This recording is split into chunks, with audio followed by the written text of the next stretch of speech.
Nous sommes repartis pour un petit voyage dans le passé. Aujourd'hui, bon, j'ai une tête un peu différente de d'habitude. Je me suis fait une couronne d'armoise.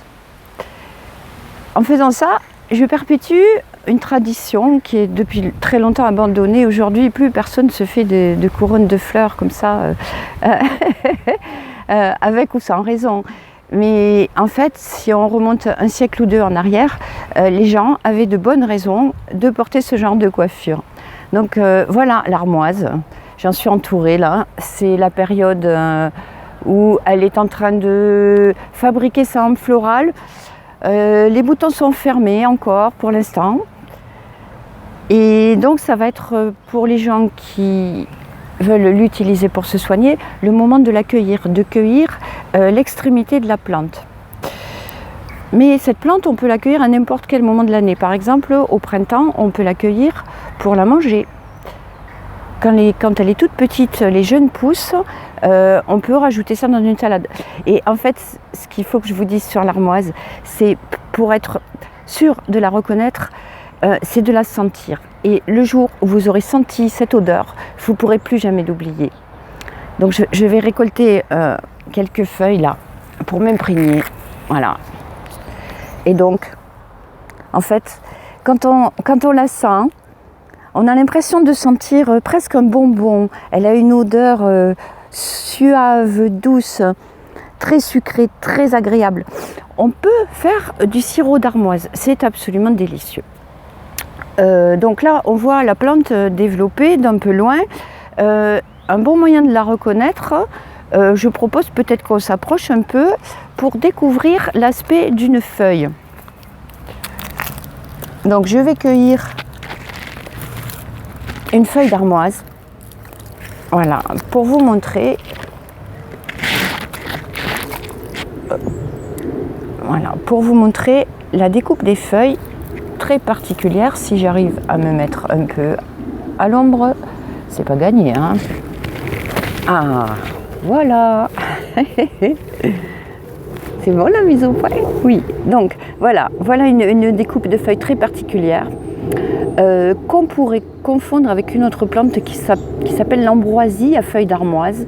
Mais l'ambroisie à feuilles d'armoise n'a pas d'odeur, alors que celle-ci a une odeur délicieuse. Donc ce qui va la distinguer de l'ambroisie, la face de la feuille est vert, assez lisse, et l'arrière de la feuille est blanchâtre, voilà, et assez pas du veteux, je dirais pas ça, mais vraiment une couleur assez blanche. Voilà donc la feuille d'armoise. Là, nous sommes dans la famille des Artemisia. Donc voilà, Artemisia vulgaris. Donc nous avons une autre armoise qui s'appelle Artemisia annua. Pour vous dire un petit peu une anecdote sur notre monde d'aujourd'hui. En faisant des recherches pour faire ce document, alors évidemment j'ai des sources dans les livres et j'ai aussi des sources internet bien évidemment. Hier, en cherchant armoise et paludisme, parce que peut-être que vous avez entendu aujourd'hui parler du fait qu'on pourrait guérir le paludisme grâce à l'armoise. Alors, qu'est-ce que c'est que cette histoire? Est-ce que c'est un faux bruit? Est-ce que c'est une légende contemporaine? En réalité, c'est très possible. Il est très possible que l'armoise ait une capacité à guérir le paludisme. Le problème, c'est que ce n'est pas notre armoise, là. C'est l'autre, c'est-à-dire l'armoise annuelle, qui est une plante mais totalement différente. Tenez, d'ailleurs, je vous mets une photo là.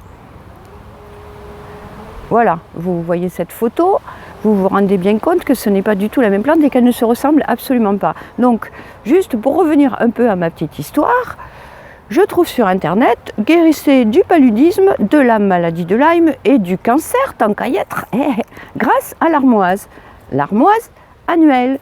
Et quand je me retrouve sur le site en question, avec un bio écrit en gros, donc évidemment que ça fait bien, hein, on a confiance, et bien sur le paquet, on voit une photo de notre armoise là.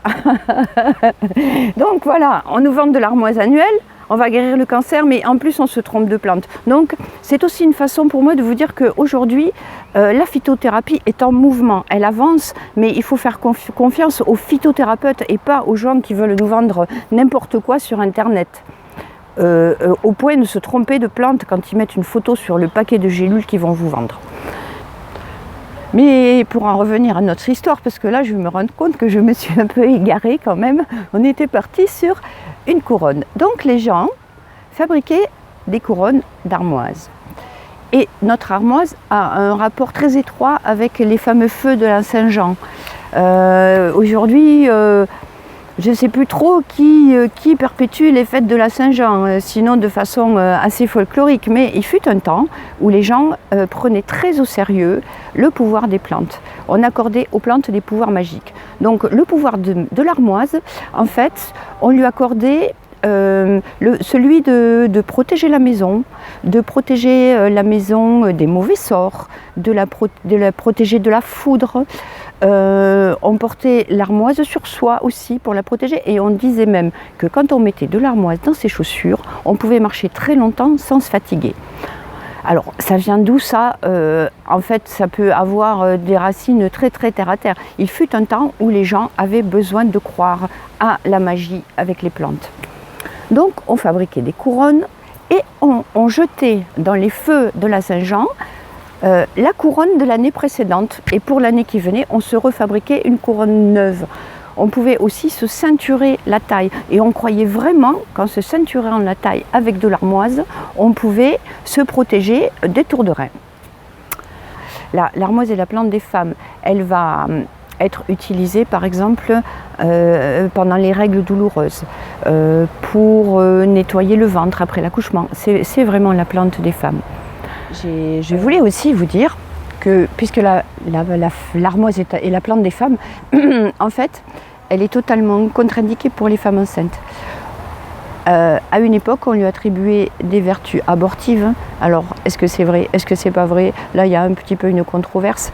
Le fait est qu'un siècle en arrière, quand on était une jeune fille ou même une femme, on n'allait pas se risquer à aller dans une pharmacie demander de l'armoise parce qu'on pouvait attraper très rapidement une très mauvaise réputation.